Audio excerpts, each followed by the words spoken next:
สวัสดีทุกคนมีล่าสุดเขาได้ออกไปเล่นกับหมู่หลายๆคนแล้วมีหมู่2-3 คนเลยสังเกตว่าเขาถือติดตัวบางสิ่งบางอย่างที่หลายคนรู้สึกว่าแปลกแล้วก็บางคนก็ถามว่าอยากให้อธิบายว่าอย่างบอกว่าเขาเป็นไซเขาจะซื้อเหรียญอันหนึ่งติดตัวไว้ตลอดเป็นเหรียญตัวนี้เป็นเหรียญที่ในนี้มันเขียนเป็นภาษาลาตินว่า Memento Mori เป็นหู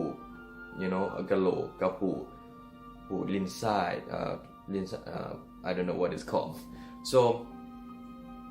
หลายคนถามว่าเป็นอย่างข่อยก็ถือเหรียญตัวนี้มันมีความหมายว่าอย่างแล้วคำว่า Memento Mori มันหมายความว่าอย่างมื้อนี้เขาอยากเลยใส่เวลาอธิบาย Memento Mori หมายความว่าอย่าง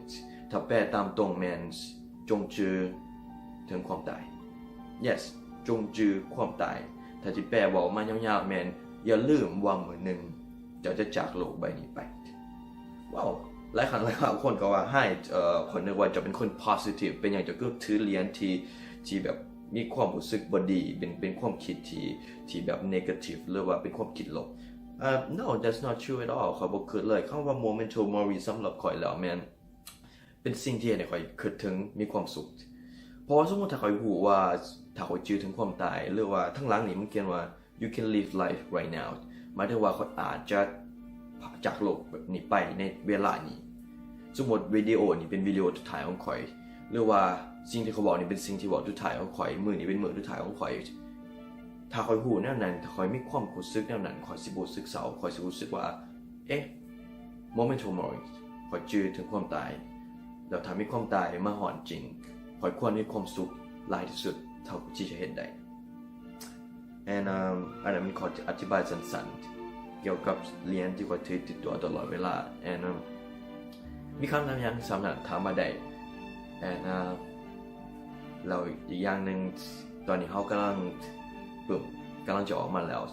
ทุกท่านติดตามขอบใจอย่างรุนแรงที่เขาขอบใจอย่างแห้งที่หลังจากเขาโพสต์ว่าเขาสิมีปุ่มทุกคนสนับสนุนทุกคนมีความต้องการมีคนอยากได้แล้วทุกคนสามารถทุกคนเมสเสจมาแล้วถามว่ามือใดจังใดสื่อจังใดหาอยู่ใส่สิ่งนั้นเราจะอัปเดตแต่เขาบอกได้อย่างหนึ่งแมนปุ่มพวกนี้เป็นเขียนในภาษาลาว so แบบเป็นภาษาลาวแล้วก็พิมพ์อยู่ลาวขายอยู่ลาวเพื่อคนลาวฉะนั้นแล้วเตรียมตัวให้ดีเดือนที่สิมานี่แหละจะมีการวางขายอาจจะมีวางขายอยู่ Amazon อาจจะมีวางขายอยู่ซูเปอร์มาร์เก็ตอาจจะมีวางขายอยู่ร้านกาแฟทั่วไปฉะนั้นถ้าทุกคน want to know more แต่คนอยากรู้หลายกว่านี้จงติดตาม Facebook like the page it mean a lot to me ถ้าท่านอยากรู้หลายขึ้นถ้าท่านรู้สึกว่าสิ่งที่เราแชร์มีความหมายนี่เป็นวิดีโอที่บนมีการเตรียมสคริปต์เป็นวิดีโออยากฝากกับทุกคนแล้วพอดีคิดถึงคำถามที่หมู่ถามเมื่อวานนี้ and สุดท้ายก็อยากฝากทุกคนว่า Memento Mori จงจื้อถึงความตายพอมื้อหนึ่งทุกคนเขาจะจากไป